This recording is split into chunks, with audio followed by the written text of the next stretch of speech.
The galaxy had watched 1,000 worlds fall quietly, gracefully, and without resistance. Not with war, but with words. When the Varix Dominion sent an invitation to Earth, it came in peace, wrapped in promises, translated in every human language. It offered something irresistible: inclusion. The treaty was known as the Pax Extragalactic Accord for Civilized Expansion, though most called it the Peace Treaty. It spoke of trade, technology, mutual defense, and cultural exchange. For a planet just entering the interstellar stage, it seemed like a gift to many on Earth. The decision was obvious. Humanity had survived its own divisions, its own near extinctions. Now, standing on the edge of the stars, it was time to evolve diplomatically, not through force. Major nations agreed, the Earth Assembly voted, and the answer was yes. The signing took place in Earth's orbit, aboard the neutral diplomatic station Unity Spire, a platform constructed jointly by Dominion engineers and human architects. Flags of every Earth nation flew alongside the Varix sigil, a rising sun encircled by 9 stars. Ambassador Malik Okoro represented Earth that day. He stood tall in his navy suit, tailored with subtle silver thread to reflect Earth's oceans. Calm and precise, he extended his hand across the negotiation table, palm open. Varix High Chancellor Real Tharn accepted the gesture, his 4 jointed fingers curling around Okoro's hand. The moment was broadcast live across Dominion space and to every Earth channel, the first official contact. The first handshake between species. Applause echoed through the station's chamber. But behind those ceremonial walls, the Varix High Council watched in silence. They accepted it, muttered Chancellor Veridane, watching the handshake on a floating screen from the Dominion core world. Of course they did, said Minister Curl, her voice smooth and amused. They are eager. They want to believe.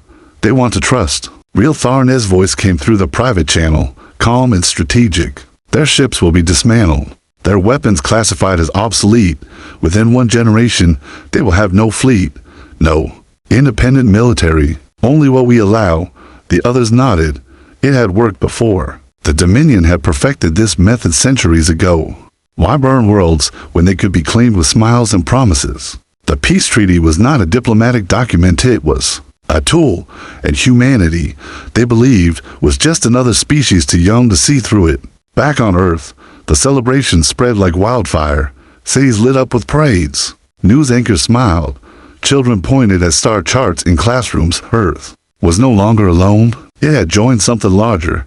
Yet while most rejoiced, a quiet minority watched with caution. In a classified meeting below Geneva, the United Terran Defense Council met in shadow. 10 leaders sat around a long table, watching the same broadcast. With unreadable expressions, General Leon Reyes sat at the head, her eyes, sharp and steady, studied every detail of the handshake. She didn't smile. Instead, she reached into her uniform and placed a single item on the table, a small metal card, black, unmarked, known only to a few as the activation key to Project Resolve. Begin Phase 2, she said. Across the solar system, dormant shipyards, hidden inside asteroid belts and under ice sheets flickered to life. Engineers emerged from deep hibernation, receiving encrypted instructions. Prototype ships detached from camouflage plating, gliding into open vacuum like shadows. Earth had signed the treaty, but not everyone believed peace was real. The stars beyond Neptune looked peaceful, almost frozen. Out here, light moved slowly. Sound didn't carry, and silence wasn't just common, it was expected. But within that silence, something stirred on the dark side of a distant moon. Invisible to civilian satellites and unlisted on any Dominion registry, a massive structure hung beneath a crust of rock and ice. To passing sensors, it appeared as nothing more than an empty crater. In reality, it was a hidden shipyard, the largest Earth had ever built. Perseus. The ships inside had no names, only design codes, sleek, sharp-edged, and coated in signal dampening alloys. They looked like nothing that had ever flown under a human flag. They weren't meant to be admired. They were meant to survive and strike. General Leon Reyes stood at the command platform inside the control center, deep beneath the moon's surface. Her eyes moved across the transparent screen in front of her, watching as a new vessel emerged. From its Dratic, the model was HT-09 Spectre, designed for deep space operations with no external lights, no windows, and a fusion core so quiet it left almost no trace. She didn't need to say much. The engineers already knew what was expected. They worked with Discipline, but without celebration. Each component was checked 3 times. Each ship was tested in complete silence. Even conversations were held in low tones, more out of habit than necessity. The mood was clear. This wasn't a time for pride. It was a time for preparation on Earth. The public still believed the treaty had ushered in a new era. Disarmament had begun weeks ago. Orbital defense platforms were decommissioned in official ceremonies. News programs ran documentaries about the end of the weapons age. Military parades became cultural exhibitions. But behind the scenes, nothing had been destroyed, only relocated, rebuilt. Hidden. It was all part of Project Resolve, Earth's largest coordinated military operation since the end of global conflict. Reyes had fought hard to convince Earth's fractured governments to fund it.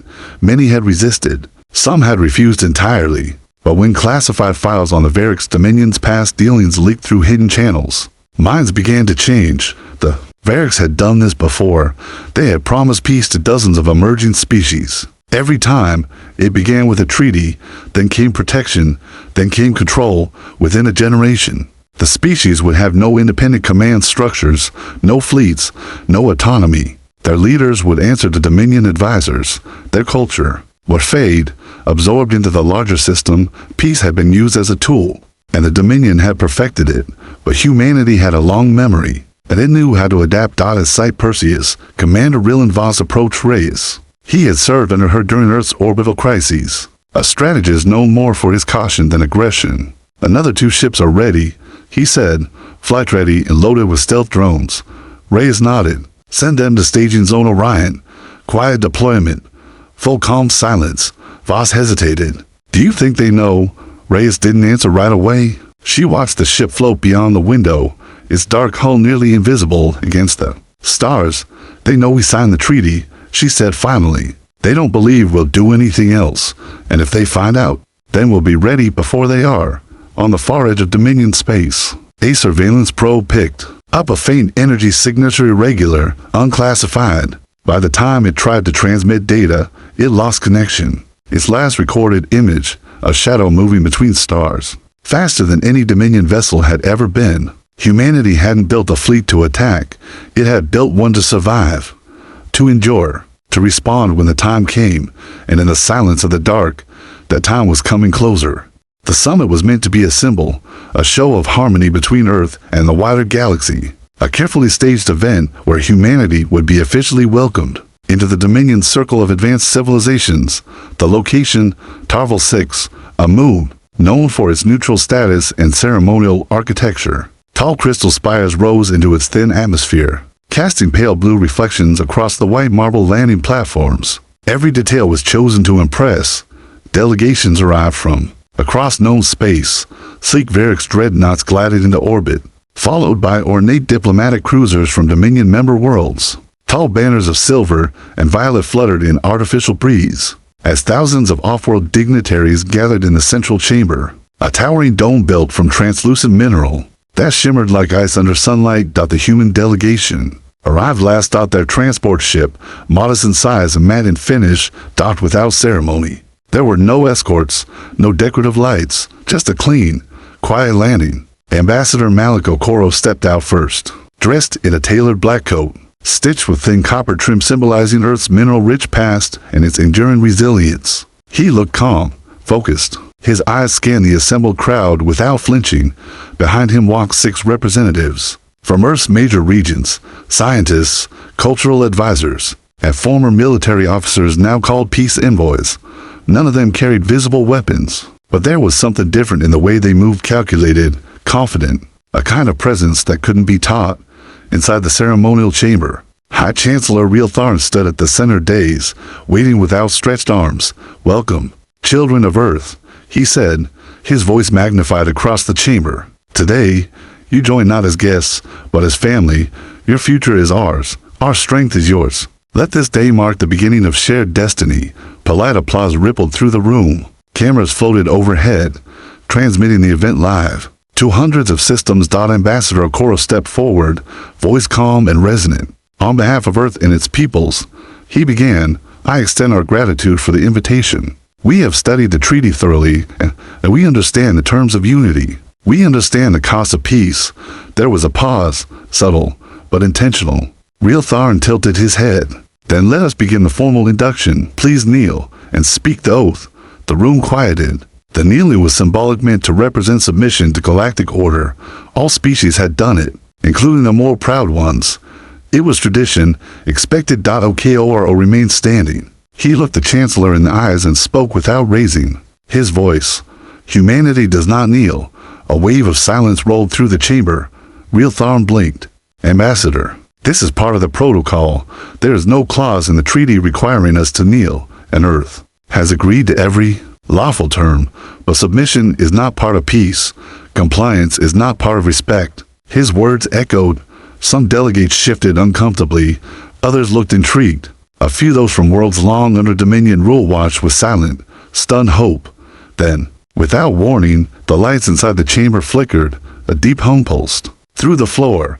Outside the spire, Varric's patrol ships began receiving strange sensor readings. Distorted gravity fields, reflected radar signatures where there should be none. Ships were appearing silent, shadowed, and unmarked above TA or VEL-6. 100 Terran warships, long hidden behind stealth fields, decloaked in perfect formation. They hovered just outside weapons range, shields active, weapons offline but charged. Inside the chamber, a message was transmitted to every screen and device present. A lit feed from the bridge of a Terran command vessel.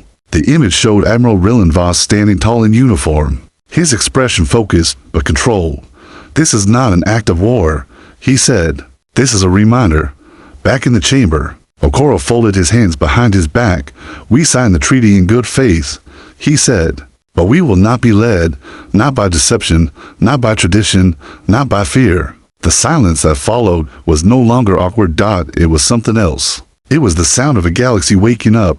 The transmission began with silence. Every screen across the Dominion flickered first with static, then with the seal of Earth, a simple globe surrounded by a ring of stars. It was not accompanied by a fanfare or anthem, just a single line of text. To all who can hear this. Then the image shifted to show Ambassador Malik Okoro standing at a podium aboard the human command vessel Resolute Horizon, with the starfield of Tarval 6 in the backdrop. His voice, calm and steady, carried across the stars. This is a message not only from Earth, but from free people everywhere. We speak today to those who have lived under silence, to those who were told peace meant obedience, and to those who, like us, were offered treaties in place of truth.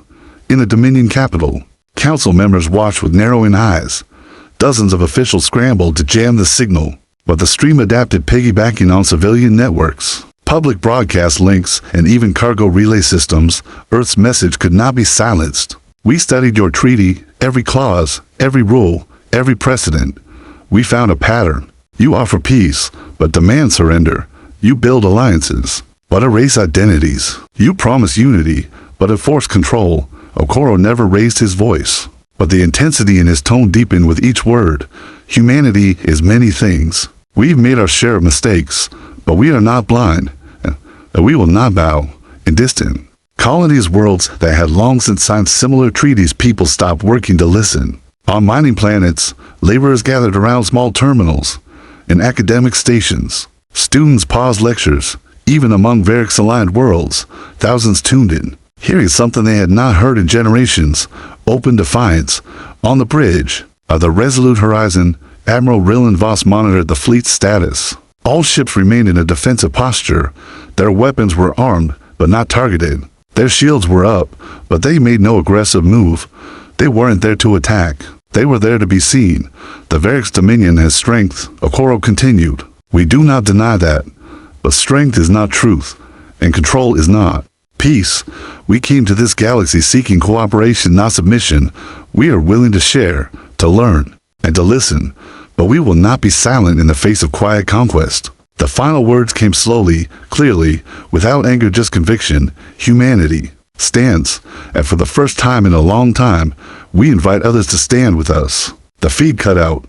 For a long moment, the galaxy held its breath. In the Tarval 6 summit chamber, Chancellor Real Tharn's composure cracked. His claws tightened on the edge of his podium. Voice low but sharp. You bring war to a place of peace. No, Okoro said softly. We brought the truth to a place of silence. Security personnel moved in, but none acted. Not yet.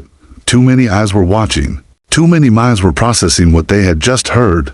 The Dominion had never faced an open challenge during a summit. Never before had a species joined under the treaty and refused its true, hidden terms. Earth had done more than resist it, had broken the illusion. Across Dominion space, reactions varied. On distant planets, murmurs turned to discussions. Discussions turned to questions. Some council members demanded retaliation. Others urged caution. In the shadows, resistance groups who had spent decades in hiding activated dormant networks. On 3 separate worlds, Dominion statues were quietly taken down overnight. Humanity hadn't fired a shot, but it had fired a signal, and it had landed. The Varix Dominion acted swiftly, less than the cycles after the signal broadcast. A priority command echoed through Dominion space. Neutralize Earth's defenses. Restore the image of Dominion control, quickly, publicly, and without hesitation. To the High Council, this was not just a rebellion, it was a message. And messages needed to be erased. From 3 different sectors, the Dominion mobilized its war fleet.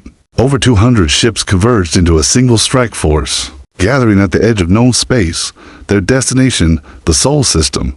On the bridge of the Dominion flagship Ravager of Truth, Supreme Commander Threxian Vihel stood at attention, his armor adorned with ceremonial lines from past conquests. A veteran of 30 planetary campaigns, he had ended rebellions with precision. He believed Earth would be no different.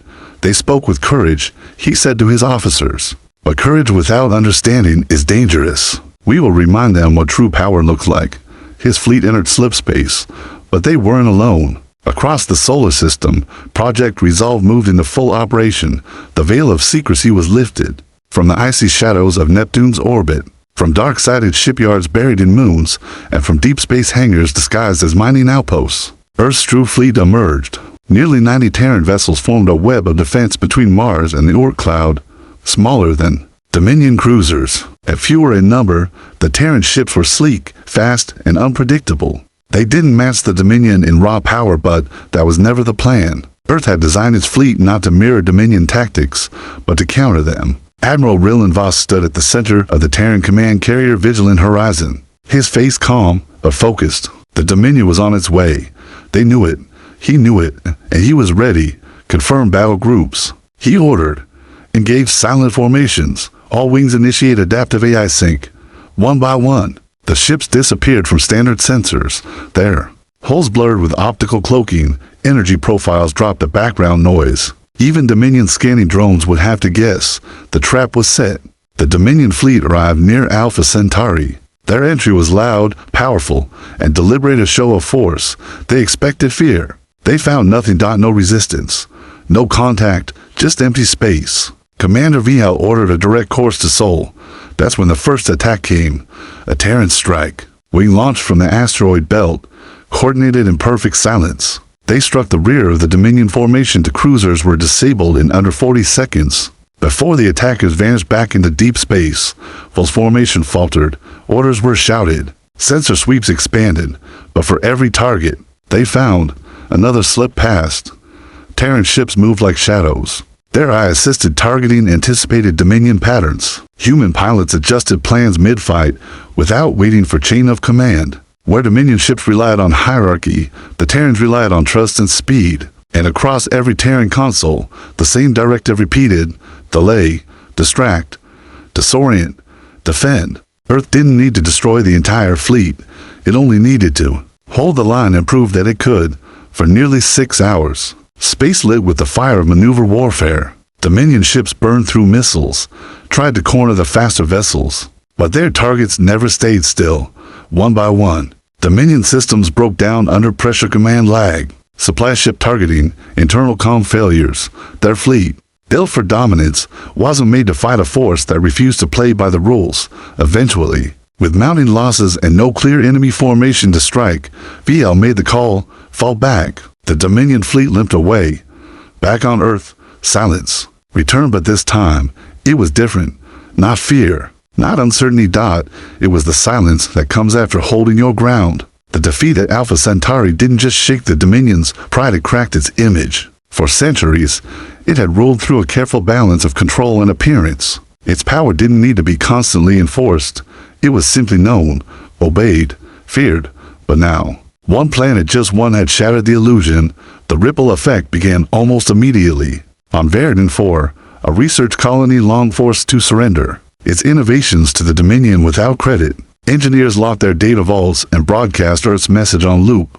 On Jahal Prime, miners took down Dominion flags and refused to send resources to the central worlds. Even on Kavari, one of the Dominion's most strictly controlled planets, students marched silently through the capital square wearing Earth's symbol. A single circle representing unity unbroken, UNOW and ED. Fire spread across the stars, not from weapons, but from ideas. In secret, quiet meetings, people whispered things they hadn't dared say for generations. If Earth could resist, could we? They spoke not just of rebellion, but of something more dangerous, hope. Inside Dominion, space, not all leaders were blind to the shifting winds. Counselor Serene Vale, a seasoned strategist and one of the few Variks who had studied human history in detail, addressed a closed chamber of high officials. We didn't just lose a battle, she said calmly. We lost our voice. They replaced fear with possibility. Our control relied on silence. Earth broke that silence. Others scoffed. Their fleet is still small. Their position is vulnerable. But they're not alone anymore, Serene replied. And they don't have to fight everywhere. They only have to inspire. Back on Earth, the Terran Union didn't declare victory. In fact, there were no speeches, no parades. Instead, they sent envoys, quiet messengers to fringe worlds, not offering dominance, but choice.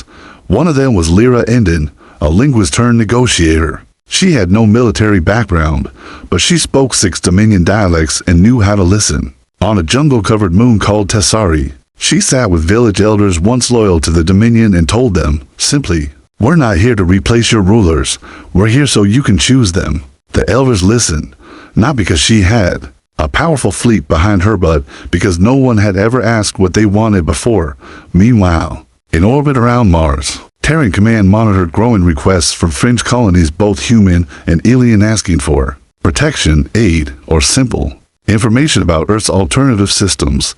The message was clear. People were ready to stand up, but they didn't want to do it alone. Inside Dominion intelligence networks, red alerts filled the screens.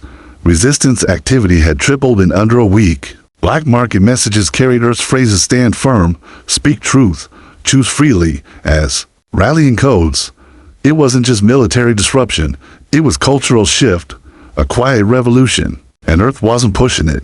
That was what made it work. In orbit over Veltha's reach, a Dominion command post came under internal siege, not from enemy fleets, but from its own junior officers. They locked out their commanders and opened communications with Earth's diplomatic network. We don't want to serve in silence anymore, their message read. We don't want to be feared, we want to be heard. Back aboard the Vigilant Horizon, Admiral Voss reviewed the stream of requests and upgrades. He wasn't smiling. Not yet, because fire spreads fast but it burns without direction. Maintain fleet readiness, he ordered. We aren't here to take sides in every uprising. We're here to protect those who choose to rise. General Ray's successor, a young strategist named Sira Malik, nodded. Then we'll give them something to rise toward. Humanity had done something no other species had managed, not just by resisting, not just by surviving, but by showing the galaxy that the stars could be shared, not ruled. And in the embers of every rebellion, the symbol of Earth quietly burned. The Dominion had one last card to play, buried deep within the nebulae of the Caraxes Rift. A forgotten relic from their earliest conquests drifted in silence. It had no name, just a designation, Judicator Sigma, a massive super weapon built during the ancient expansion wars, capable of using spatial compression to implode entire planetary systems. It had not been used in centuries, until now. In the High Council chambers, the decision was reached in hushed tones. Earth would not bow. Resistance was spreading. Whole sectors questioned Dominion leadership. The logic was cold but clear. One planet, no matter how symbolic, could not be allowed to unravel the order of the galaxy. Activate the Judicator, said Chancellor Realtharn. Let them understand the meaning of disobedience. At first, Earth's sensors caught only a tremor in space, an energy field unlike anything previously encountered. It pulsed slowly, like a heartbeat. Then came the readings. Gravitational waves forming in unnatural spirals near the edge of Terran space. Something impossible was moving toward them. Admiral Voss stood on the bridge of Vigilant Horizon, reading the reports. His face remained still, but behind his calm eyes, he saw the truth. This was not a fleet. This was a message, a weapon meant not just to destroy Earth, but to terrify everyone watching. We can't let it reach Sol, he said.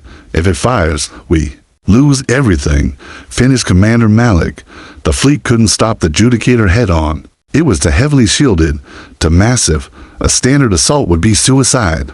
But one option remained: a boarding mission deep into the heart of the weapon, to destroy its core from within.